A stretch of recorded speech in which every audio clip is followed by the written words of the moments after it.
मोनसे आसा खालामथावै बान्था मोनबाथ' हठात एसे गोसोआव रंजानाय फैखायो मोजां मोनदों गोजोननाय मोनदों आरो आं बिथांमोनखौबो साबायखर हरो आरो आंखौ सायख'नायनि थाखाय आंथ' बेखौ बारा मोजाङै बुंनो हालिया बुंनो हाला आं मा सानो बा माबा मोनसे बान्था मोनगोनखौ साननानै आङो माब्लाबाबो मेथाइ रोजाबबोआखै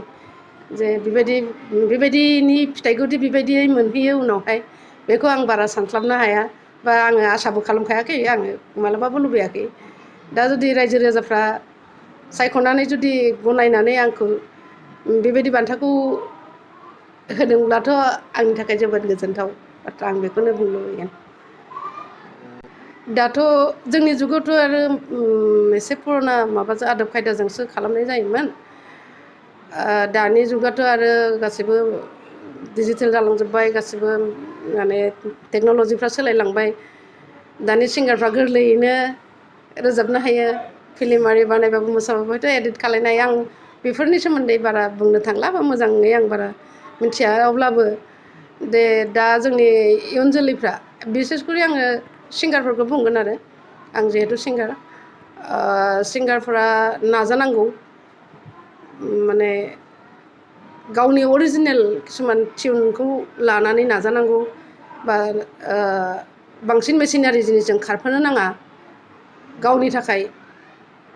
बेबो मोनसे मोजां हुदा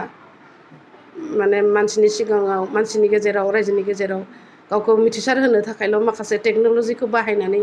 गोसारनाङा आंनिबा एसे हार्ड वार्क खालामनांगौ आरोखि नाजानाय थानांगौ होमबासो गोजौथिं थांनो हागोन बा साक्सेस जागोन होननानै आं सानो मेथाइ रोजाबनायाथ' आं उन्दैनिफ्रायनो रोजाबदों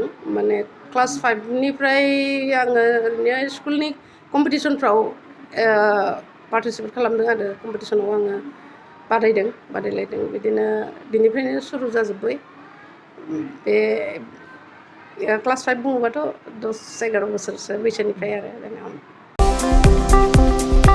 गाव गावनि देहाखौ गोग्गो आरो गोख्रों खालामनो गोसो गुदुं लाइमोन एबा सुबुंफोरनि थाखाय मोजां खौरां क'क्राझार सोहोरनि खोदोमथलायाव लानानै फैदों फिट सिटी मुंनि मोनसे जिम सेन्टार सोरांस्रि नार्जारिनि गोदानै बेखेवजानाय फिट सिटी मुंनि जिम सेन्टाराव फैनानै नोंथाङा नोंथांनि देहाखौ गोग्गो आरो गोख्रों खालामना लादो